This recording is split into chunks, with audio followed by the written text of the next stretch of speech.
Hey everyone, and welcome back to another video. And in this video, I'm going to show you how to edit a listing on Facebook Marketplace.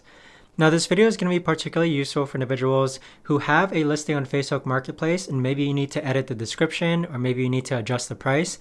How do you actually go ahead and do that? Now this video is going to be short, sweet, and simple, guys. There's not going to be a lot of steps involved, but the way to actually do this is that first you're going to log onto the Facebook app and then click on Marketplace on the bottom left-hand side.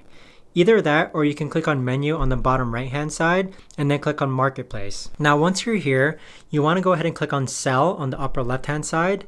And then from here, you want to click on your listings. So once you click on your listings, just find the listing that you want to go ahead and edit. So we'll click on this item here, for example. Now, once you click on this listing, you'll see that there's an option to actually go ahead and edit the listing. So if you click on edit the listing, we'll be able to add photos, add videos, adjust the price, change the category, condition, description, etc.